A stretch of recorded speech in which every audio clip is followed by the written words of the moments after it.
that, I will take your question. In today's new media seat, we have Monica Page, who is the White House correspondent for Turning Point USA's news organization on the front lines. Monica, thank you for being here. We're so sorry for the loss of Charlie. I know you work for him, you were very close to him, and we appreciate your being in the new media seat and also your commitment to covering the White House. You are here every day, just like the rest of everyone in this room, so why don't you kick us off today? Thank you so much, Caroline.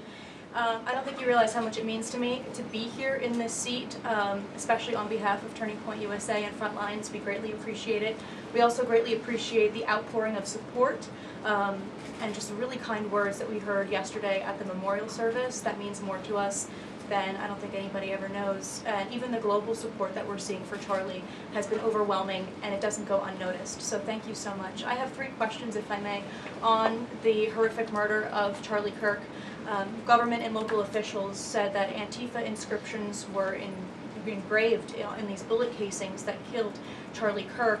It appears to be a trend, especially after what we saw in the Annunciation church shooting, Catholic church shooting. Additionally, Stephen Miller recently commented on the rise in this kind of violence, saying there is a domestic terrorist movement growing in this country. The president is designating Antifa as a domestic terrorist organization. I'm wondering, what is the approach to holding these people accountable, just to ensure that violence like this just is eradicated moving forward? Sure.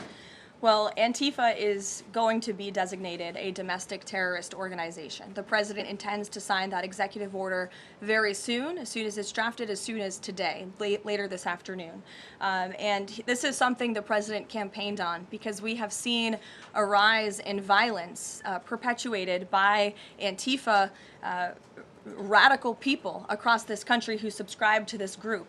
And unfortunately, it's gone widely uncovered by many in the legacy media. It also went completely ignored by the previous administration. Not anymore. Not only, as you mentioned, were the bullet casings subscribed with Antifa mottos, if you will, in the heinous assassination of Charlie, but there have also been more examples than I could read off for you here in this briefing room today of violence from Antifa. I will just read a few. In July 2025, several members of an Antifa cell ambushed and opened fire on officers at an ICE facility in Alvarado, Texas, shooting 1 officer in the neck.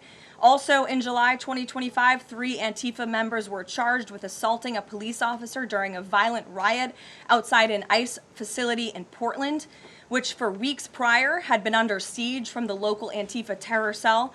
In February 2024, a transgender Antifa terrorist detonated an explosive device outside of the office of the Republican Attorney General of Alabama. In July 2023, Antifa members linked to abortionist group Jane's Revenge firebombed pro-life facilities and vandalized churches. In January 2022, a suspected Antifa member was arrested for bringing a pipe bomb to a pro-Trump event.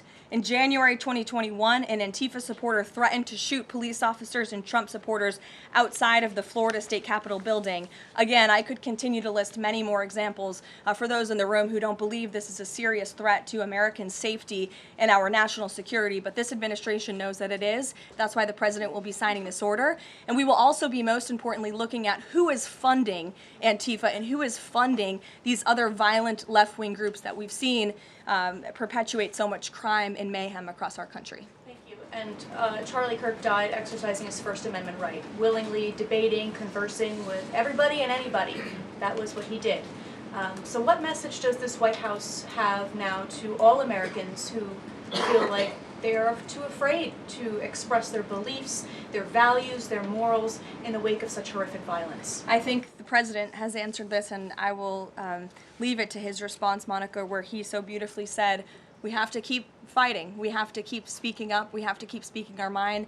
I know that's what Charlie would want us to do, and we have a right to free speech in this country. The president supports it. It is protected by our beautiful Constitution, and Americans should not cower in fear. They should rise up in courage to continue speaking the truth. And to end on a lighter note, Caroline, sure. I'd love to know what your favorite memory of Charlie is. Sure.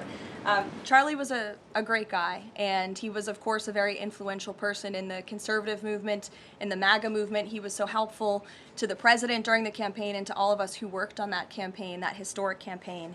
I myself had many great memories going on Charlie's amazing podcast in his show. He was always willing to text people with words of encouragement. In fact, my last text exchange with him was the day before he died, and he was asking for my husband and I's address to send a children's book to our son.